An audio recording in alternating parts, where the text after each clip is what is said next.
Day. Today is 7th January 2024, according to the Western Gregorian calendar, according to the Julian calendar, still followed by the Russian Orthodox Church. Today is 25th December and is therefore Christmas Day. And today is the day when Russian Christians and many Orthodox Christians therefore celebrate Christmas. May I take this opportunity therefore to congratulate everybody who is celebrating Christmas today.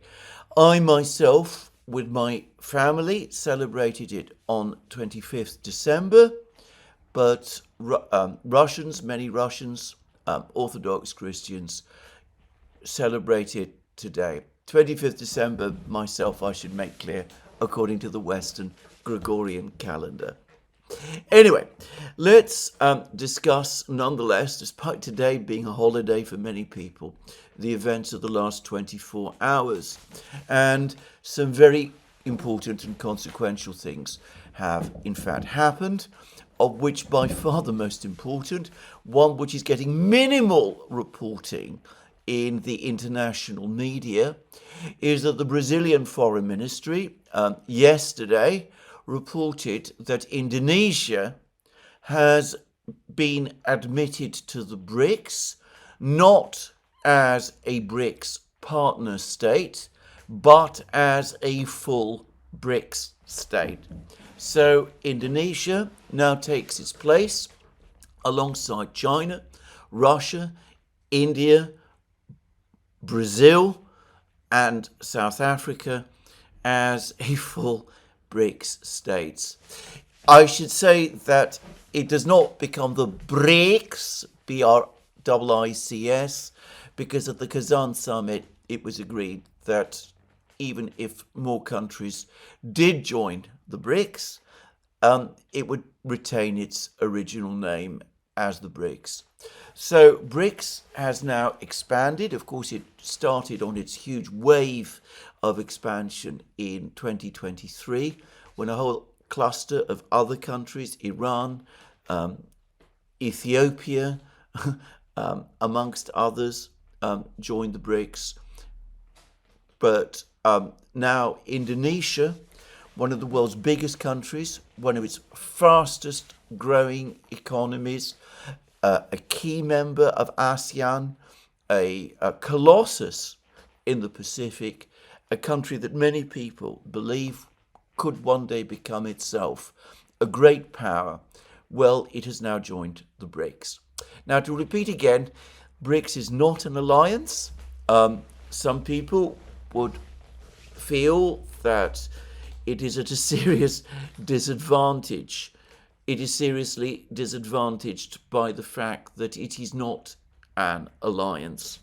My own view, as I have expressed many times, is that on the contrary, the fact that BRICS is a flexible association of states is one of the very factors that makes it strong and which enables other countries, in this case Indonesia, to join BRICS.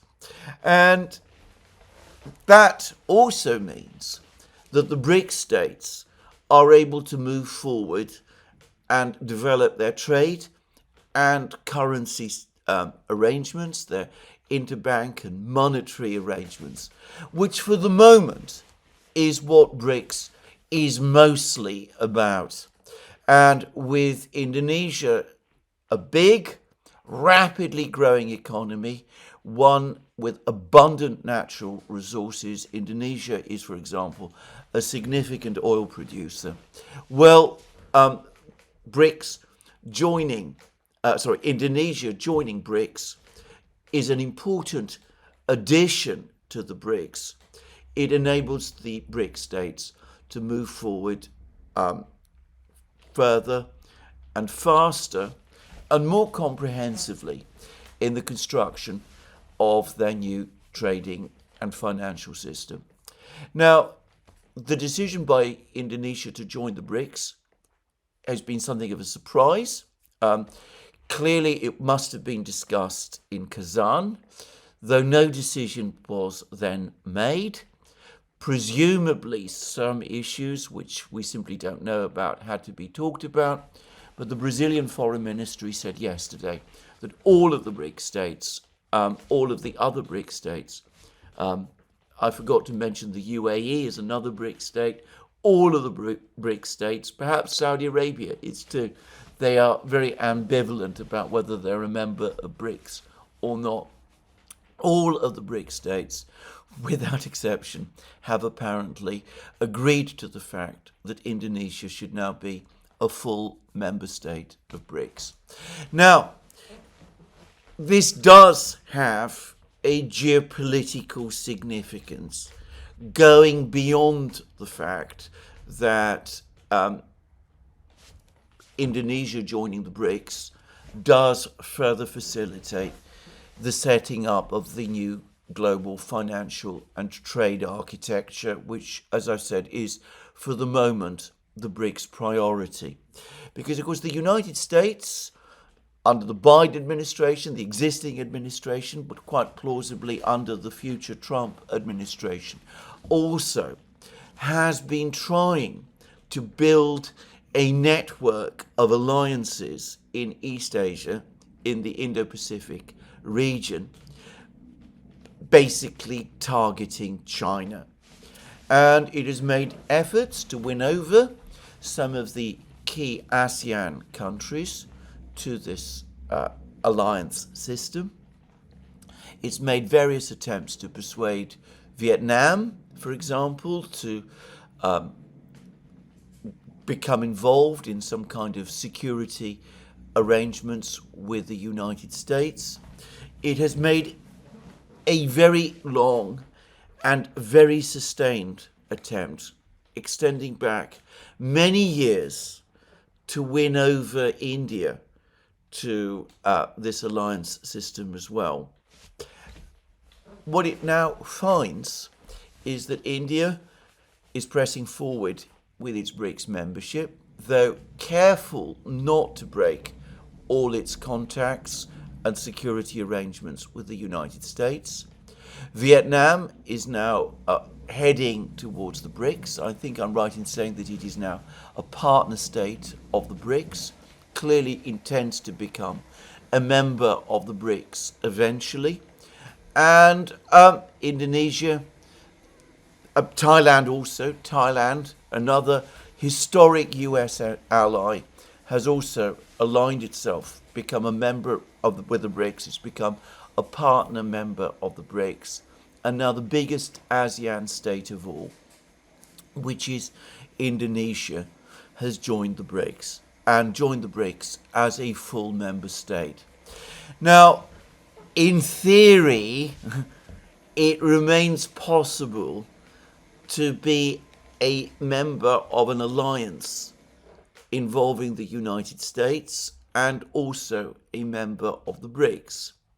No BRICS state is a full ally of the United States, though one partner member of the BRICS, Turkey, is. But I have to say, frankly, I think it is all but inconceivable that Indonesia, while it remains a member of the BRICS, would be at all interested in entering into an alliance with the United States directed at the single most powerful and biggest BRICS partner state, which is, of course, China. And whilst this Indonesian move does not, of course, in and of itself, completely alter the geopolitical calculus in the Indo-Pacific, and, to repeat, it is reversible.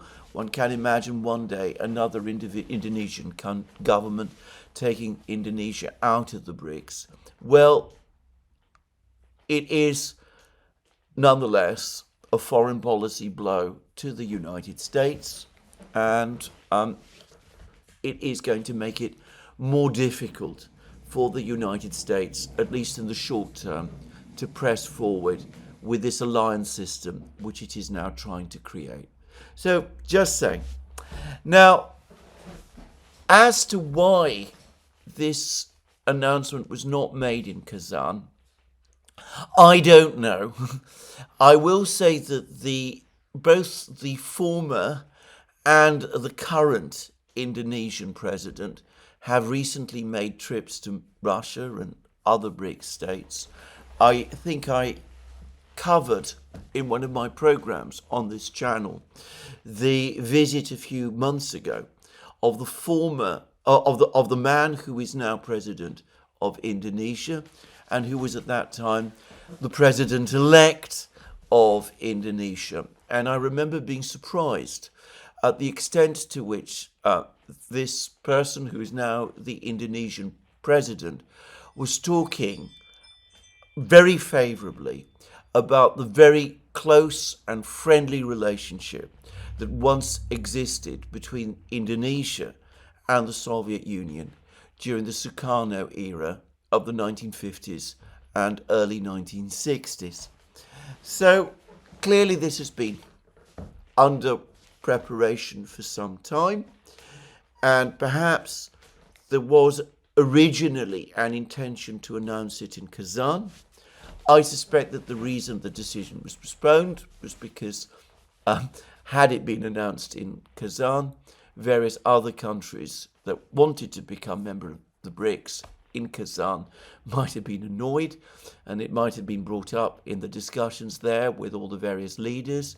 But also maybe it was done in this slightly hole-in-the-corner fashion. This announcement was made in this slightly hole-in-the-corner fashion, precisely in order to slip it through at a time when the United States is tied up with its own transition from one administration to another, and is therefore less likely to react strongly to this decision which has now been made. Now, those of us with long memories will remember a great deal about the history of Indonesia. Indonesia gained independence from its colonial master, which is the Netherlands, after a war in the 1940s, led by Sukarno, who was the independence leader. Sukarno was, in some respects, a most interesting and very charismatic man, and had all sorts of ideas about aligning, setting up, making Indonesia a leader of the non-aligned movement.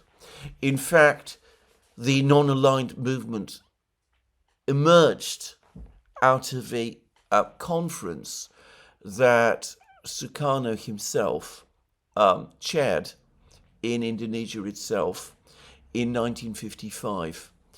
Just saying. So there was a time in the 50s and 60s when Sukarno seemed to be as tilting very much towards the Soviets and the Chinese. He was keeping Indonesia non-aligned, but perhaps, if anything, slightly sympathetic to the Soviets and to the Chinese at that time. And this during a period when the United States was becoming drawn into a conflict in Indochina was concerning for some people in Washington.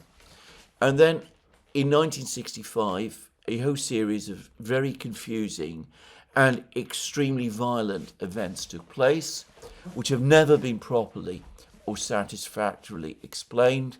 But anyway, amidst extraordinary levels of violence, Sukarno was basically ousted in what bears all of the appearance of a military coup, and the new leader, Sukarno, Suharto, who replaced him, realigned Indonesia strongly with the United States and became a very, very firm American ally, and remained so throughout the remaining period of the Cold War.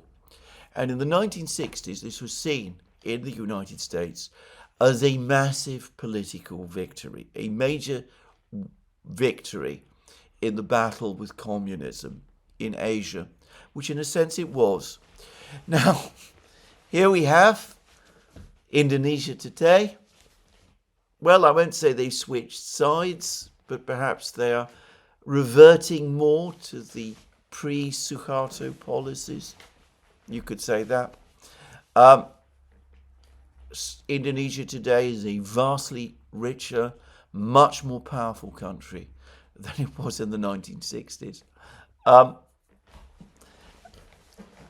I suspect some people in Washington, in the think tanks and the institutes and all of these places, will be rather concerned about what has happened. Anyway, that's one big event that's taken place over the last 24 hours. Another big event that has taken place, or maybe not such a big event, is one that I'm going to have great difficulty discussing, and this is the resignation in Canada of the Canadian Prime Minister for 9 years, Justin Trudeau. Now, I'm going to say straightforwardly, the reason I have difficulty discussing Trudeau's resignation is because I have very, very strong feelings about Justin Trudeau. To say it very simply, I don't like him. I don't like him at all. And that makes it very, very difficult for me to discuss his resignation with any degree of objectivity. I'm not the only person, I think, who has similar problems. I've just been reading a long piece by Matt Taibbi, for example, who also discusses the resignation of Justin Trudeau and looks back at his career.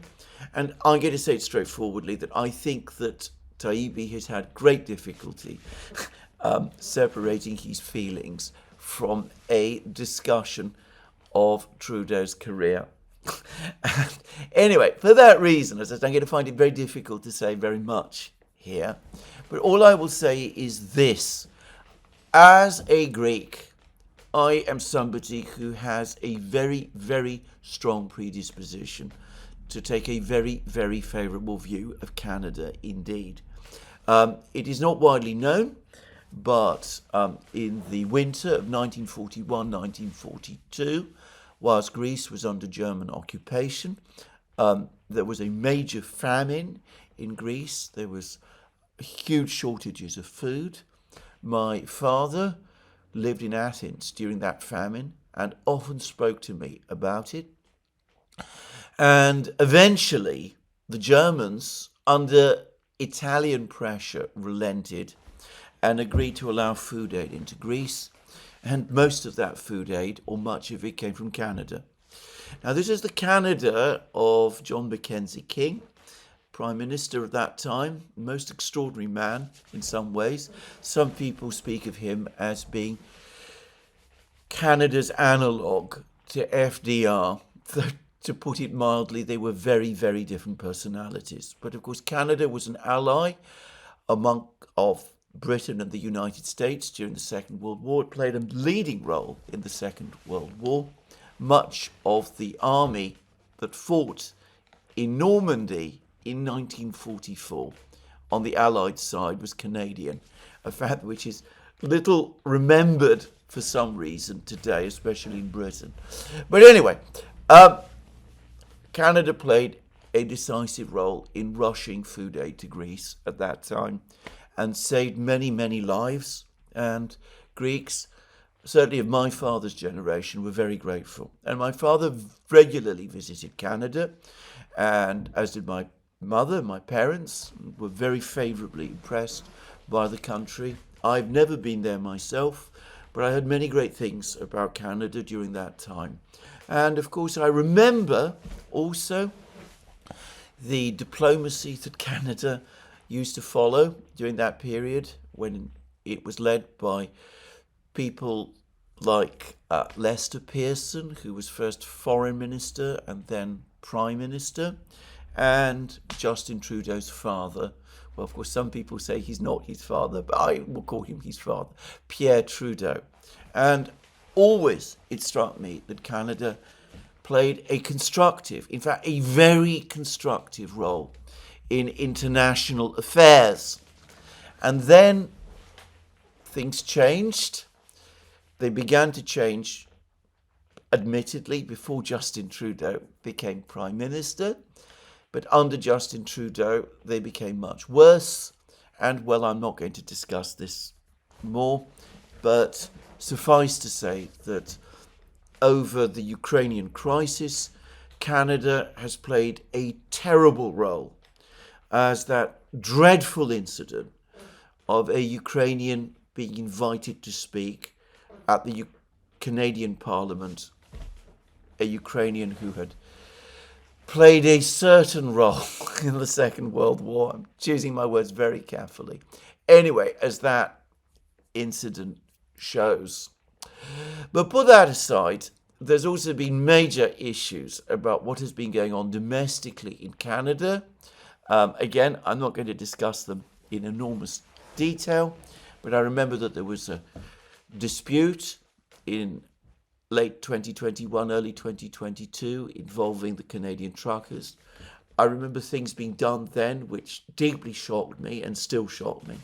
I understand and accept that there's been significant legal pushback since, but the point is all of this happened under Prime Minister Trudeau's watch. In fact, he was active in involving himself in all of these things. And of course, Prime Minister Trudeau has been involved in all sorts of other things, also in Canada, which I'm not going to discuss in this program. If I do, if I start talking about this, well, probably this program will spiral out of control. Anyway, suffice to say, I am very, very glad to see the back of him. I'm afraid that he has done huge damage to Canada's international reputation. I think that domestically, the situation in Canada is far from good. I think I'm glad to see him go. I don't know who's going to take over. It's likely that there will be elections in Canada sometime this year. I assume that the Canadian Conservative Party will win them. They seem to be far ahead in the opinion polls. Whether anything changes, whether they do anything better, remains to be seen. But just to repeat again, I personally am glad to see Prime Minister Trudeau go. Anyway, that is all I'm going to say about this. The rest, as I said, I leave to the people in Canada to talk about and to discuss. And obviously, what happens to Canada is the Canadian people's concern. So, those are two events that have happened. One, Indonesia's joining the BRICS, a very big event. The second, Prime Minister Trudeau's departure, maybe not such a big event, but one which I'm not going to pretend I'm not happy to see happen. Anyway, what else has been going on? Well, I said that today is Christmas in March. In fact, in most of the Orthodox world, and certainly in the Russian Orthodox world. But there has been no Christmas truce, at least not in the conflict in Ukraine.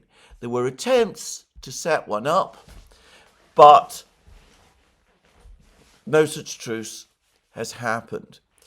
And I am going to venture the view that the last week, the last 7 days, have been militarily disastrous for Ukraine.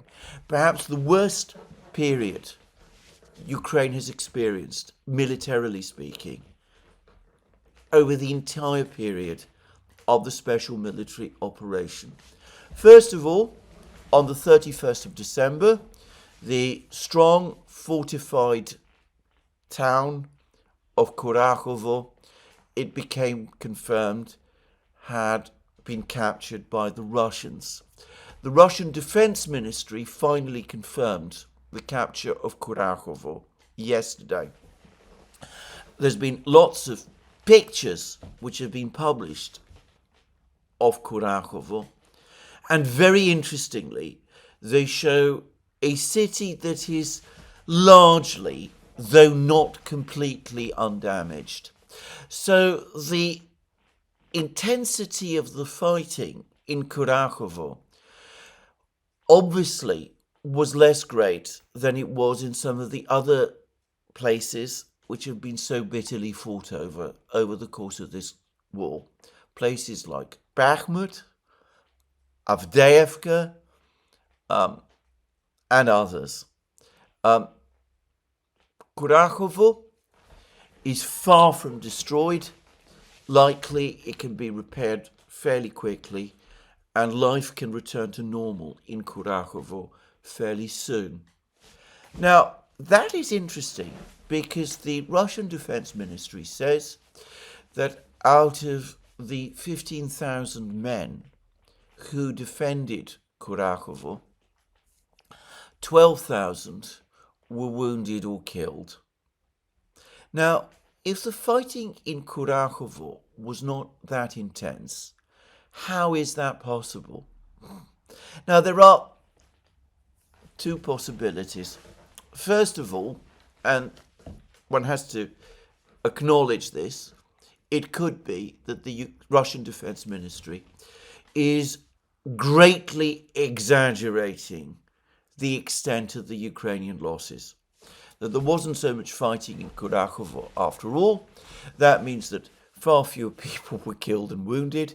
It is simply not the case that 80% of the garrison of Kurakhovo, 15,000 men, made up of many of Ukraine's best brigades, either perished or were wounded in the battle. And I think that there is probably something to this, by the way. 80% loss rate does seem extraordinarily high to me. There is unfortunately another possibility, and I've discussed it in previous programs, and that is that, as is so often the case, Zelensky and Syrskyi kept the Ukrainian troops in Kurakhovo for far too long.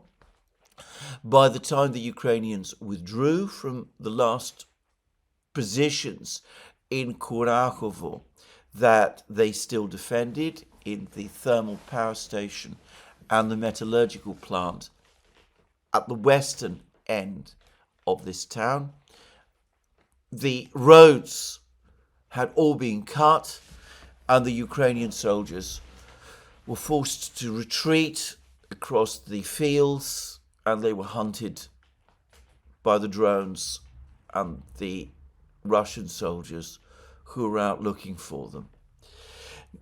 And perhaps that is where many of the Ukrainian soldiers who the Russians say were killed or wounded in Kurakhovo, maybe it was in the fields that they lost their lives or were wounded in the way that the Russians say. Well, I suspect that it's a combination of the two. Though I will say again, for once, I think the Russians are almost certainly exaggerating the level of Ukrainian losses in Kurakhovo. I cannot quite bring myself to believe that thousands of Ukrainian soldiers either perished or were wounded in the flight from Kurakhovo in ways such as the ones that the Russian Defense Ministry might suggest. Anyway, that's one disaster that the Ukrainians have experienced over the last 7 days. They've also today apparently finally lost the village of Shevchenko, which lies immediately to some distance to the north of Kurakhovo, west of Selidovo. This had been a bitterly fought over village, as I discussed in a recent video. This is where apparently Ukraine's biggest deposit of lithium is located. The Russians are now in control of this deposit. Maybe one day they will develop it. We'll see. So Shevchenko has also been lost. And as I've discussed in several programs, the Russians are busy moving towards a complete encirclement of Pokrovsk. Yesterday, there were reports late in the evening that the entirety of the village of Pyshanye has fallen completely under Russian control. This is a village to the southwest of Pokrovsk. The Russians are still said to be on the outskirts of Kotlevo, southwest on the roads, the main roads and railway lines leading into Pokrovsk from the southwest. They're advancing and expanding their areas of control in the area of Vozvishenka to the east of Pokrovsk and Mirnograd. One can see a process of encirclement rapidly, actually very rapidly, developing in this area. And I suspect that within a few weeks, at most, we'll be hearing about Pokrovsk being in occupation, in an operational crisis. And I also discussed yesterday how Russian drones are now flying over Velikaya Novosilka, calling on the Ukrainian defenders to surrender, which suggests that this small town south of Kurakhovo, in the area leading to the Dnieper River, that this is about to be stormed as well. There's been no more reports from Velikaya Novosilka over the last couple of hours, but certainly an operational crisis of some kind there. Now, elsewhere, we had yesterday film from Toretsk, and this film is very interesting because it shows Russian soldiers at the very northern edge of the town in at least two places. So the Russians have been advancing on Toretsk from the south. They've broken through all the various heavy defenses that were located to the south of Toretsk. They captured some months ago New York and the other villages located to the south of Toretsk. They've battled through Toretsk itself, and now they've arrived at the other side, at the northern end of Toretsk. Now, there are apparently still places in Toretsk that the Ukrainians still hold, but again, it looks as if this entire town is now effectively captured. Wherever it is that the Ukrainians still are, it looks like it's basically just holdouts. And though, again, following the practice of Syrskyi and Zelensky, it's all but inconceivable that the Ukrainians will withdraw. Their practice is to hold on to the very last floor, the very last, or basement of the very last building, and pretend until it's been captured that the city in which, or village, or town in which this building is located has not fallen.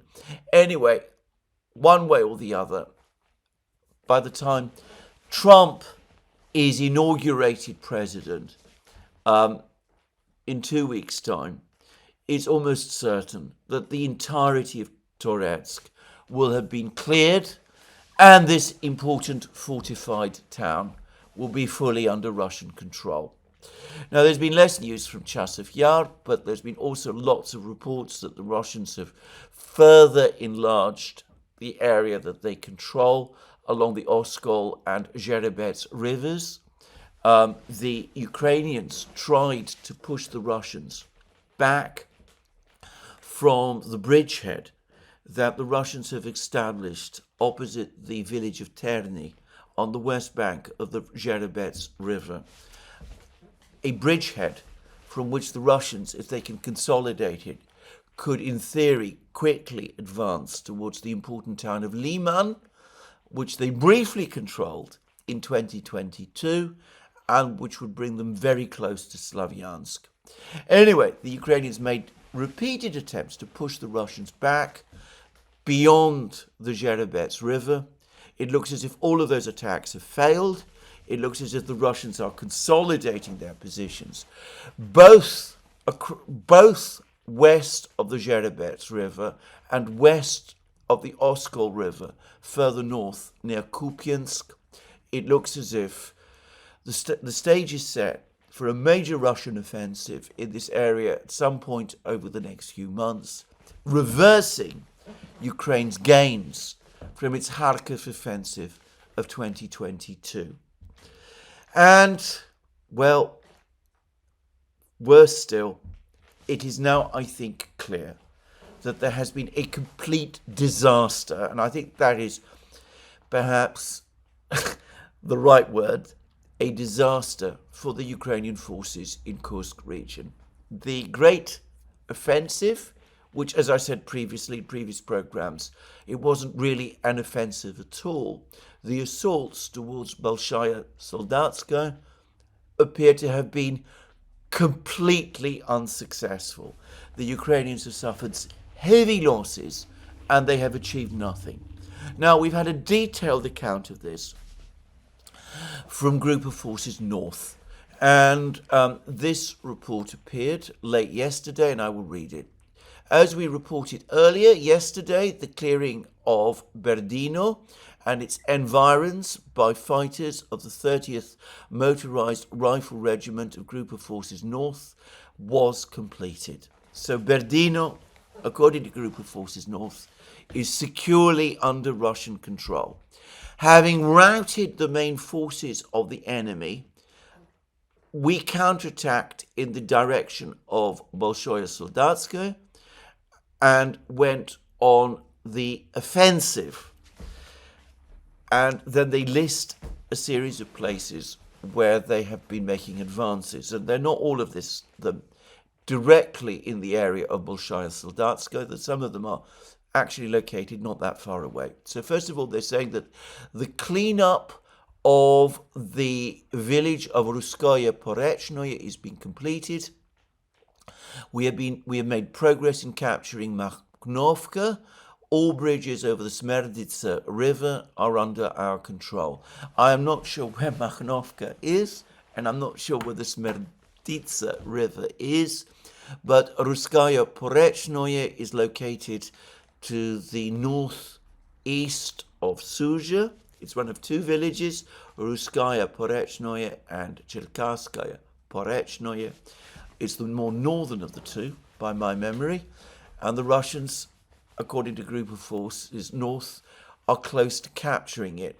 Now, Ruskaya Porechnoye is also located quite close to Berdino, where the fighting has taken place and where the Ukrainians launched their recent unsuccessful counterattack.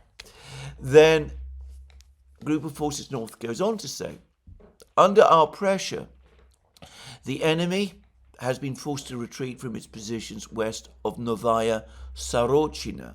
Now, again, I'm not absolutely clear where this place is, but I believe it is located immediately to the north of Malaya Lochnia, which is the village which is now being seen increasingly as the keystone to the arch of the Ukrainian defenses in the Sudzha area. And I should say that this morning, reports started to appear, I believe they began last night, that the Russians have re-entered Malaya Lochnia, that there is actually now a battle underway in Malaya Lochnia for control of this village, a village which has changed hands many times. Then Group of Forces North say that we have broken through the organized enemy defense in the area of Alexandrai. Now this is, again, close to Malaya Lochnia, located to the east. It's close to a village called Leonordivka, which we know that the Russians captured a few days ago. And then Group of Forces North goes on to say, our units have made significant progress in the forest belts of around Suja itself. Our total advance over the last 24 hours was 3.9 kilometers. That is a very rapid advance by any measure, anywhere, on any battlefield. And it's the advance that Group of Forces North is claiming that they undertook over the course of yesterday. So it looks as if the Ukrainian offensive was routed and that the Russians took advantage of the fact to go on an immediate counterattack, and it looks as if all sorts of places have been falling to them rapidly, with Malaya Lochnia itself perhaps being fought over again, and Ruskaya Porechnoye apparently about to fall fully again under Russian control. And the Group of Forces North gives a long list of equipment that they say the Ukrainians lost over the course of the fighting that took place in Suja region. And then they say that the route of the Ukrainian forces advancing in the direction of Bolshaya Soldatska was clearly not part of the plans of the Ukrainian General Staff, which is currently reworking its plans. The concentration of enemy personnel in Suja suggests that the enemy intends to carry out several more assaults. But today, the main task of Zelensky and Syrskyi is to prevent us from completely liberating the Suja borderland at any cost before the inauguration of Trump, with whom Zelensky intends to meet on the 25th of January. Now, that's the first report I have seen anywhere, by the way, that a summit meeting between Zelensky and Trump is due to take place on the 25th of January. It may very well have been reported elsewhere in the media, in the West, in the United States. I just haven't seen these reports myself. Quite plausibly, this is true. If the Russians are the first to disclose it, then that would be interesting, but I'm not saying that that is actually the case. And then Group of Forces North finishes by saying that the Ukrainians can concentrate their efforts on creating the Suja fortress. It is not the first time that their leaders have held encircled cities for a few extra weeks at the cost of tens of thousands of lives. However, we are no strangers to driving the enemy out of urban areas, and the mood that reigns in Ukraine suggests that the Suja meat grinder could provoke a direct conflict between the hardline nationalists and Zelensky in his office. Well, they may be right about that. We will no doubt find out in due course. But this report from Group of Forces North basically is a report of victory. They're saying that the counteroffensive has been defeated. There may be more attempts to launch counterattacks in the Kursk area, but all that it has done is lose the Ukrainians' men and large numbers of equipment. It's opened up gaps in the Ukrainian lines, which the Russians have exploited, and thus the ring around Suja is tightening further still. Now, well, we'll see what the Ukrainians do, but I have no reason to doubt the truth of this report from Group of Forces North. In fact, I am sure that it is basically true. So that then brings us back to what is going to happen over the next couple of weeks, how this battle is going to play out over the next couple of weeks in Ukraine, because this is a catastrophic series of losses by Ukraine. Kurakhovo has fallen, Velika Novosilka about to fall, Pokrovsk about to be encircled, Toretsk, to all intents and purposes, fallen. The Russians west of both the Toretsk and the Zherebets rivers, and a complete failure in Kursk region. This is a grim story. Now, what are the Ukrainians going to do? Well, the answer is I am not sure, other than perhaps Zelensky still wants to meet Trump, and no doubt will meet Trump on the 25th of January.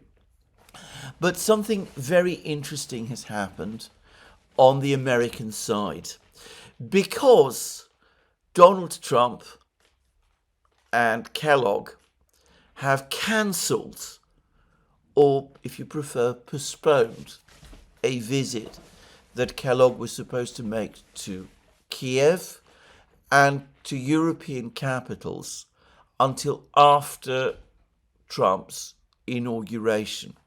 Kellogg was expected to go to Kiev over the next couple of days. He was also expected to visit London, Paris, Berlin, Brussels, have talks with European leaders there. But instead of doing that, he's put that visit off, and there will be no visit by Kellogg to Europe or to Ukraine until Trump is finally president. Now that, it seems to me, is a good decision, just saying. It strongly suggests to me that Trump has been reviewing the situation and has decided to act on his decision to speak first with Putin before he makes any definite moves, and that presumably includes moves such as arranging for Kellogg to travel to all of these places.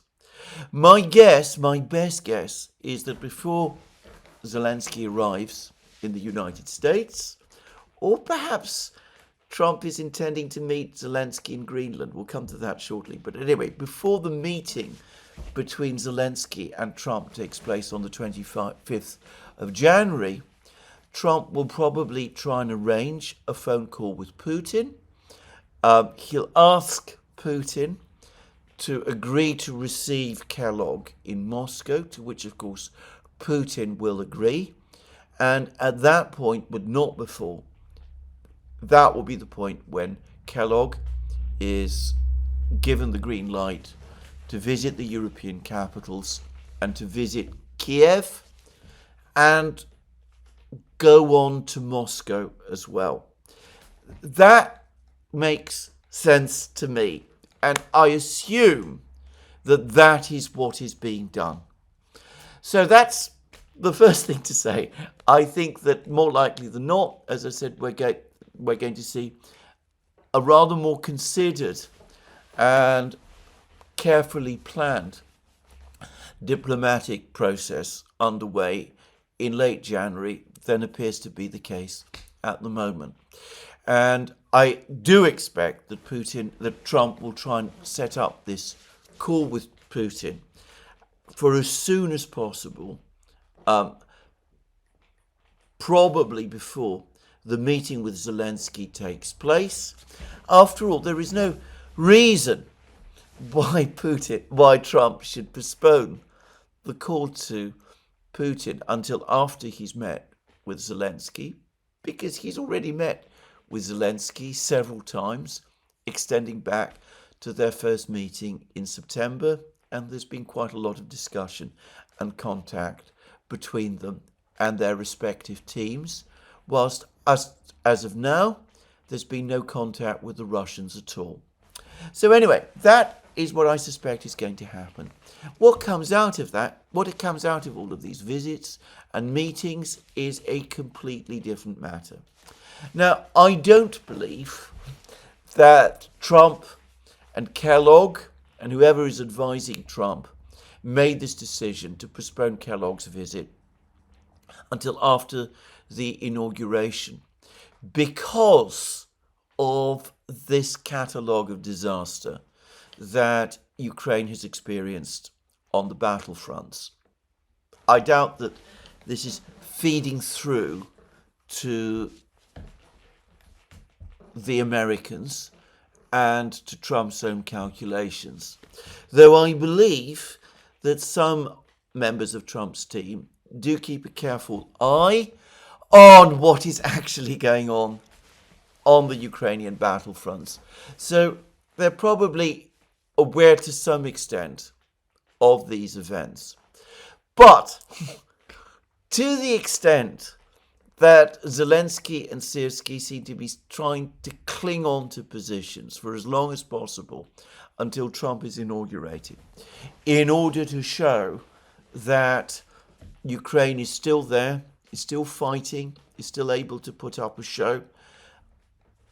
If that is the calculus, then the postponement of Kellogg's visit must have come as a blow. It would suggest to the Ukrainians that the Americans, and for this purpose, Trump and his team are the Americans, are not that impressed, and that they're not going to allow their moves to be dictated to them by Zelensky's needs or by those of Ukraine. So anyway, we shall see how this process works out. We shall also see what further things the Ukrainians do over the next 2 weeks prior to the inauguration, whether there will be more missile strikes on Russia, for example, or whether there will be further action taken in Kursk region or somewhere else. Now, here I'm going to say something about one reason why it seems as if this Ukrainian offensive failed. And I think this is only one of several reasons, but the main one is clearly that the Russians were ready, that they were there in overwhelming force, that the Ukrainians suffered very, very heavy losses, and that their attack miscarried basically from the first moment. But it was assumed that after the first attack, more attacks would follow, and there are many comments in the Russian and Ukrainian parts of the internet as to why that didn't happen. And I'm going to suggest that the probable explanation is one that I've seen appear in some sites, some blogs. I can't definitely confirm this, but it seems as if one important Ukrainian unit that had been tasked with following up the first assault simply refused to obey orders and refused to conduct the attack towards Berdino and Bolshaya Soldatska that it was ordered to do. And that appears to confirm the bigger story of growing demoralization and exhaustion by the Ukrainian forces, including in Kursk region. And that also suggests to me that organizing an offensive, certainly in Kursk region, but perhaps even in other places, is now going to be a very difficult thing for Zelensky and for Syrski to do. This pattern of complaints from Ukrainian soldiers is becoming widespread. And there's been a report from the French Defense Ministry that when Ukrainian soldiers came to France for training, already there was a significant problem of desertion, with many of the Ukrainian soldiers escaping from their unit because they didn't want to be returned to Ukraine once the training process had been done. So anyway, that's where we are today in the war. There is an interesting article that's been written somewhere on the Russian media scape, which has discussed the importance of the fall of Kurakhovo and the Russian advance into Dnipropetrovsk region, or possible advance into, well, I should say Dnipro region is what I believe the Ukrainians call it, which the Russians might do, possibly, at some point over the next few weeks. And this report spoke of this region in central Ukraine, Dnipro region in central Ukraine, as being Ukraine's industrial heart. And certainly true that two of Ukraine's most important industrial cities, Dnipro itself and Zaporozhye, are located either in this area or very close nearby. You look at a map, the distance between Dnipro and Zaporozhye is not actually hugely great. They're both, of course, located on the river. And, well, the point is that with Kurakhovo having fallen, the Russians are at the gates of this territory, and there don't seem to be any very well-organized Ukrainian defenses. Now, that might be a reason why the Russians decide to press forward into this region, or perhaps if they want to negotiate to preserve a viable Ukraine, maybe they won't. We will have to see. But this article did perhaps highlight how severe the operational crisis Ukraine is facing now is, and it's clear that the Ukrainians certainly have no military plan as to what to do about it. Now, there's been a lot of reports over the last couple of weeks about the United States, about Donald Trump, in order to try to put more pressure on the Russians, imposing even tighter, stronger sanctions upon them. There's been at least 2 articles in the American media, I think certainly one in Bloomberg, one I believe in the Washington Post, saying that the Biden administration is preparing to impose sanctions on Russia's oil export trade. Those sanctions have not yet appeared. I still think it highly likely that at some point over the next few weeks, 2 weeks, they will. But anyway, those reports have been circulating. Now, there's been a very interesting article by someone whom I admit I don't know who he is, Sergei Vakulenko, in the Financial Times, which ought to pour cold water over these plans to try to crank up the pressure on the Russians by tightening up further the oil sanctions, the energy sanctions upon them. And the title reads, Trump's ambitious oil plans will not derail Russia. And the subtitle says it would still be very disruptive to try to embargo Russian oil from world markets altogether. And then the article goes on to say, and I'm not going to read the whole article because it is, of course, behind a paywall, Donald Trump's gleeful drill baby drill pledge chimes with the idea of weaponizing America's status as the world's largest oil producer to strip Russia of the oil revenues funding its war in Ukraine. This line of argument usually has 2 main points: that the US could flood the market with its crude, driving prices lower and pushing out expensive Russian barrels, and that increased US production could make it possible to embargo and sanction Russian oil exports altogether without causing a shortage and sending prices sky high. It then tells us, the article then tells us, that there is a wave of skepticism amongst oil industry analysts and insiders about the viability of the 333 economic plan announced by Treasury Secretary nominee Scott Bessent.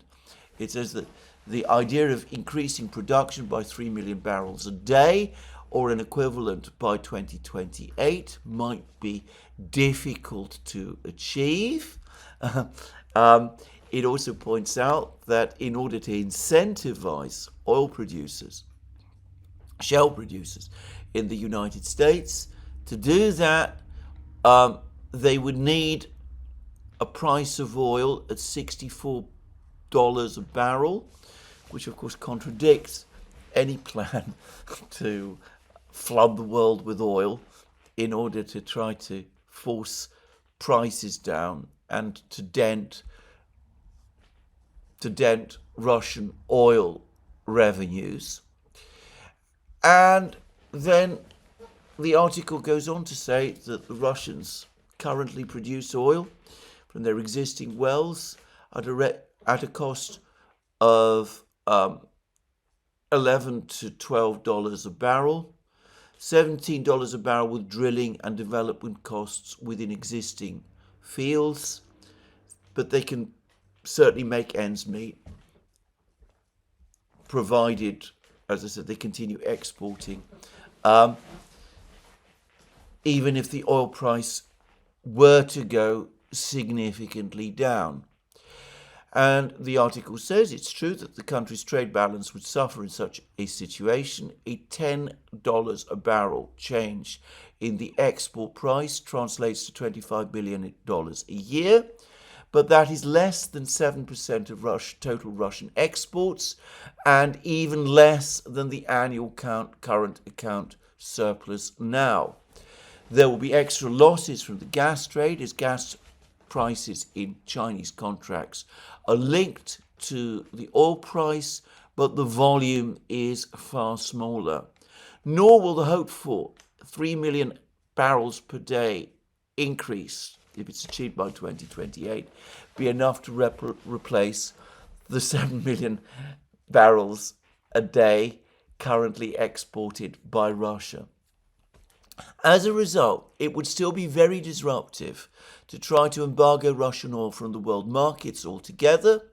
The strategy mostly worked with Iran in 2018, but there were only 3 million barrels of export volumes to replace.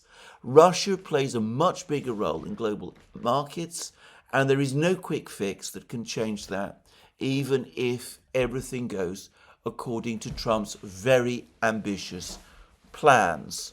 And the article then goes on to say that since the beginning of the war, the West has managed to put a dent in Russia's oil revenues, but is now struggling to reduce them further.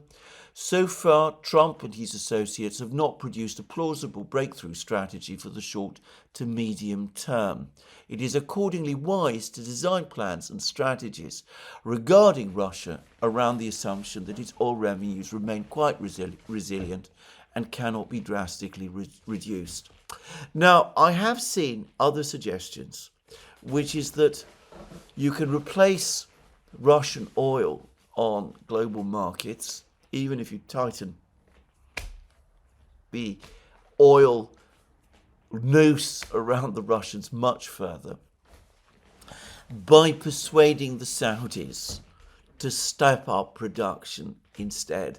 Supposedly, the Saudis are underproducing by around 2 million barrels of oil a day, so that they could flood the markets, and that could either displace Russian oil if you blocked it, or alternatively, you could get the Saudis to flood oil markets, and that would push the price of oil down.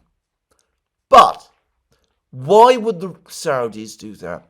Why would the Saudis do something like this?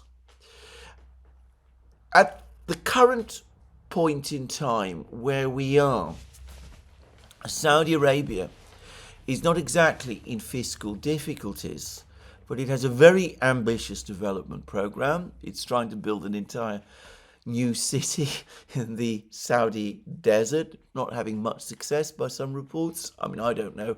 I am not there. But anyway, it has a massive investment program which it needs to fund. it needs, therefore, a relatively high oil price. Now, on previous occasions when the Saudis have tried to flood the world with oil, as they did, for example, in 2014, in order at that time to basically drive out the US shale producers, it backfired badly on the Saudis. The oil price did indeed fall, but that caused major budgetary problems for the Saudis. And when the old king died and the new king succeeded him and MBS took over as the de facto leader of Saudi Arabia, he quickly reversed the policy and started working towards achieving a more stable oil price at a higher level. So unless Russian oil is completely taken out of the market, or at least very significantly reduced, then it's difficult to see why the Saudis would be interested in flooding the world with oil in this way. I mean, they might increase oil production somewhat. They might increase exports somewhat. It's known that they're unhappy with other producers who have been taking advantage of Saudi oil production cuts, but it still doesn't make a huge amount of sense to me, that the Saudis would go all the way out and would decide to cut production, to try to flood the world with oil in the way that they did back in 2016. And of course, you could imagine a situation where there is a major cutback of oil supplied on the market because Russian exports have been banned. But the Saudis are unlikely to go along with something like this. It would be something that would need to be negotiated in detail in advance. It's most unlikely that negotiations like that, of that kind, could take place without us being alerted in advance about it. And for the moment, we have no reason to think that such negotiations are taking place. So I personally see no reason to think that this is going to happen. I think that this is most unlikely to take place. I can't see any reason why the Saudis would do something like this. And I think that, yes, quite plausibly, the Biden administration over the next 2 weeks is indeed going to take steps to embargo or blockade or more probably sanction Russian oil, but it's not going to affect Russian oil exports significantly. But what it will do is increase overall the price of oil. None of this looks like being at all a good idea to me. I don't understand why we continue to do this. I've already discussed how weak America's hand basically is in military terms. It's already supplied, the Biden administration has already supplied vast floods of weapons to Ukraine, as have the US's allies.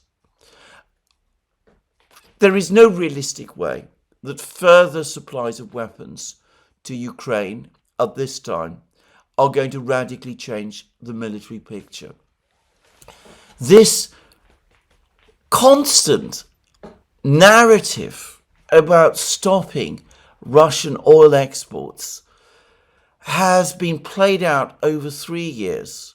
It has never achieved the results that people expect.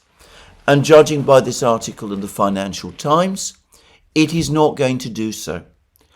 Given that this is so, would it not be better to simply call this whole thing off, to accept, in fact, that this plan to try to coerce the Russians into negotiations through further sanctions is simply going to fail. Well, we shall see. We shall see what Trump does. But to repeat once again, my own strong view is that there is only a limited time window left now. The Russians are on the gates of Dnipro region. The Kursk offensive is turning into a disaster. The last week has been a terrible week across the battle lines for Ukraine. There is no sign that Russian resolve is weakening or that Russian morale is cracking. So the best thing to do, obviously, talk with the Russians, but also perhaps call Zelensky aside, explain to him that the United States cannot continue to bankroll indefinitely what is now a lost cause, and that in his own interests, or at least in Ukraine's interests, the time has come for him to start negotiating with the Russians on acceptable to the Russians terms. Well, we shall see whether any of that is done. I'm doubtful, actually. We shall see. But there it is. Well, this is my program today. And let me again wish you all of you who are celebrating Christmas, a very happy Christmas. And last but not least, may I also say, let me also remind you rather, that you can find all our programs on our various platforms, Locals, Rumble and X. You can support our work via Patreon and Subscribestar. Don't forget also to go to our shop, links under this video. And also please remember to check the like button, to press the like button and to check your subscription to this channel. That's me for today. More from me soon. Have a very good day.